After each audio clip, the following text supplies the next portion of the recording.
Godspeed and party on. Spencer Lazar with MMAinterviews.tv here at Glendale Fighting Club with the owner, Edmond Tarverdian. We got a lot of kids here coming up, man. You got a lot going on here. Tell us about it. Yeah, we got great talent. You know, the gyms here, I've been teaching for 12 years, and now I see big difference because of MMA. It's so huge, and we got kids loving the sport. So it's a great thing. We could see MMA fights on TV every week almost. Before it wasn't like that, you know, so people weren't interested so much in MMA, but now it's so big, and I love it because it helps out my gym, you know, and it helps out to keep the kids off the streets and bring them into the gym and just learn something that's great. You have a lot of experience with very high-level guys. You know, you deal with guys like Manny, Savak, Sako, all those guys that are performing in the UFC. What do you notice in a difference with these kids coming up, really doing all aspects as a young child? A lot of those guys had a judo background, one thing they started with, and then they're morphing into the mixed martial arts. How different do you think it's going to be having these kids doing all aspects their entire life? Oh, it's going to be much different because, like myself, I did Muay Thai, and you know, I didn't know that MMA is going to be so big. So you know, we didn't grapple as much, you know. But now you need in MMA, you need everything. You need grappling as much as you need striking. You need wrestling. So my gym, you know, these kids have opportunity to train with people like Manny, Savak, all those guys that have a great grappling background and a judo background. But then we got U.S. Olympian boxers in my gym that I train, Vanis Martirosyan, you know, 29-0, and we got European champions from Armenia, you know, that came down and they're working with me. So we got 5 great big fighters, you know, that are undefeated in boxing, and boxing's a tough sport, you know, and they could learn from boxers, they could learn from great grapplers. So what else would you need, you know? It's like a package, and I know in the future MMA fighters are going to be much more better because they're going to have striking and grappling and judo and wrestling all the combined. Tell us about, I know there was one of the boxers who I saw last time I was here, his hands were so fast. I was like, oh my goodness, hitting the pads. He just won a fight, I understand. Tell us about that. Actually, you saw Hovhannisyan. He's fighting on April 23rd under the Victor Chinian card. He's just 12-0. And then we had in Canada, in Montreal, Canada, we had Vanis Martirosyan. That's 28-0. Just knocked out a guy, Vladimir Hernandez, and we're fighting for the world title same day. So I won't be at the Nokia Theater here. I'm going to be with Vanis in Oklahoma, but I got one of my trainers going to go help him out. So.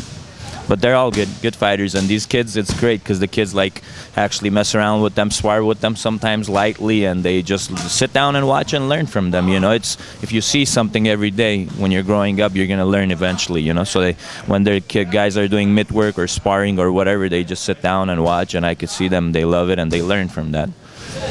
How fulfilling is it to have these young kids? You were a young man who grew up here in Glendale. You're giving these kids a discipline. I can tell these kids have great attitudes. People look at mixed martial arts sometimes like it's a violent sport, of course, but the discipline and the respect that these kids get, talk about that. Oh, it's all about respect and discipline. That's what, you know, all martial arts gyms are great, and we try to keep it real traditional, you know, but since it's called mixed martial arts, we don't mix everything up. It's just during the training, but we keep the traditional, you know, Japanese style, you know, bowing in, you know, the respect, and we put it with a little bit mental and emotional and spiritual with our, you know, we're Armenian, so we try to keep it that way too, so the parents will be happy. But we got different nationalities in our gym, you know. It's all about discipline. It doesn't matter what religion you are, you come in here, but we keep it real traditional and respect, you know. That's what I teach the kids, you know. First you have to, you know, respect yourself, respect others, then become a good martial artist, you know. You can't be a good martial artist and everybody hates you. It doesn't work that way, you know. So you have to be a good person first and then be a good athlete, be a great martial artist, you know. Manny's got a fight coming up then. How about that one? Manny has a fight coming up. He got injured. He was ready to go, you know. The fight was perfect for him, you know. I looked at his opponent that he was supposed to fight, and it was a great fight. He just got injury, you know, so he's just recovering from that, and hopefully he'll be ready to go in May. There's a May card, he told me, and Manny's just an animal. He works out so hard, and I think he's going to improve as it goes, you know, because nowadays you could see good fighters that are at their prime are like 35 years old in the U.S., you know, because of their discipline and their work ethic. So Manny's the experience. Manny's just 30, you know. I think the way he's training, you know, he'll just keep on fighting, and hopefully we could win a world title, you know, become a UFC champion. That's what he's going for. He got caught with somebody that's really great, you know, Jose Aldo, and doesn't mean Manny can't be a champion, you know, like he knocked out Mike Brown became a champion, you know, that's great. Fighters like him should have the opportunity to become world champions because he deserves it, he works hard, but Jose Aldo, he's great, he's something different, you know, at this point. It's like Floyd Mayweather in boxing, you know, when they're at their prime. Once their reflexes fade a little bit, then I think people will beat them. And when the reflexes fade, they have to become more intelligent and fight with ring experience. And in this sport, you never know, too. Anything could happen on any given night as well. Tell us a little bit about the classes you have here, what the time schedule is so people can come in and check it out. We got martial arts like karate. It's not traditional karate. Our karate is full contact. They learn just like boxing, you know, straight good boxing punches and kicks. So it's like a mixture of Muay Thai and boxing combined. And just for the discipline purposes, we keep the traditional belts so the kids get more motivated and they have something to look forward to. We add Brazilian Jiu-Jitsu with those classes, and then we got traditional Jiu-Jitsu, which is Olympic style. Roman Mitigian teaches those classes, and we got authentic Muay Thai and boxing.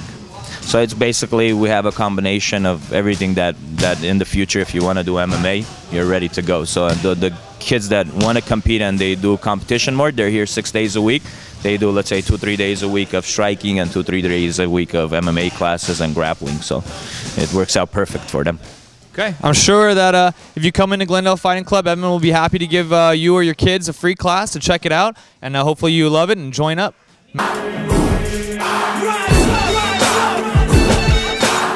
Godspeed and party on.